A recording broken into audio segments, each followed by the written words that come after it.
உலகத்திலேயே அசிங்கமான பொண்ணு யார் அப்படின்ற போட்டி இங்கிலாந்துல நடக்குது. அந்த போட்டியில போயிட்டு இவங்க கலந்துக்கிட்டு அந்த அவார்டு எனக்கு கொடுங்க அப்படின்னு சொல்லிட்டு கேட்டு வாங்கினாங்களாம். புரியல, கொஞ்சம் குழப்பமா இருக்குல்ல. டீட்டெயிலா சொல்றேன் கேளுங்க. மேரி ஆனா பிவன் அப்படின்ற இவங்க இங்கிலாந்துல 1874 பிறக்குறாங்க. இவங்களோட சின்ன வயசுலயும் சரி 20s 30ஸ்லயுமே இவங்க ஒரு அழகான நர்ஸா தான் இருந்துட்டு இருக்காங்க. தாமஸ் பீவன் அப்படின்ற ஒருத்தவங்க கூட கல்யாணம் ஆகி இவங்களுக்கு 4 குழந்தைங்க இருக்காங்க. இவங்க ரொம்ப அழகா தான் இருக்காங்க, ரொம்பவே ஹெல்த்தியா இருக்காங்க, ரொம்பவே சார்மா இருந்துட்டு இருக்காங்க.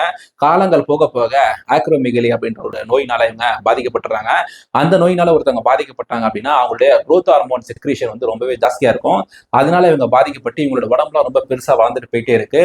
முக்கியமா இவங்களோட ஃபேஸ் ரொம்பவே நீளமாயிடுச்சு. இவங்க வாய்க்கு கீழ சாலையெல்லாம் ரொம்பவே பெருசாயிடுச்சு.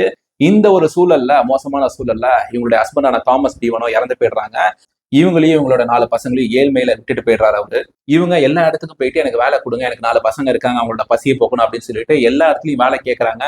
இவங்களுக்கு வேலையே கிடைக்கல. இவங்களுக்கு ஒரு ஆப்ஷன் கிடைக்குது. சர்க்கஸ்ல அக்லியஸ்ட் உமன் அப்படின்னு சொல்லிட்டு ஒரு போர்டு போட்டு அந்த போர்டுக்கு கீழே சில பெண்மணிகளை உட்கார வைப்பாங்களாம். அந்த பெண்மணிகளை வந்து அந்த சர்க்கஸ்ல வரக்கூடிய சர்க்கஸ் விசிட்டர்ஸ்ல என்ன பண்ணுவாங்கன்னா, அவங்கள திட்டுறது, அவங்கள வந்து முறைச்சு பார்க்கறது, அவங்க கிட்ட சில செய்ய முடியாத செயல்கள்லாம் செய்யறதுக்காக சர்க்கஸுக்கு பணம் கொடுப்பாங்களாம். அதை ஒரு விஷயமாவே பண்ணிட்டு இருந்திருக்காங்க. 1870s இந்த 90s இந்த காலகட்டத்துல இங்கிலாந்துல ஒரு பிசினஸாவே பண்ணிட்டு இருந்திருக்காங்க. அந்த இடத்துல போய் உட்காந்து அதுல இருந்து வரக்கூடிய காசை வச்சு இவங்களுடைய 4 குழந்தைங்களுடைய பசியை போக்கியிருக்காங்க ஒரு தாயா இவங்க. எவ்வளவு ஒரு மோசமான சூழல் அப்படின்றத பாருங்க. இதை பத்தி உங்களோட கமெண்ட்ஸை கீழே கமெண்ட் செக்ஷன்ல சொல்லுங்க.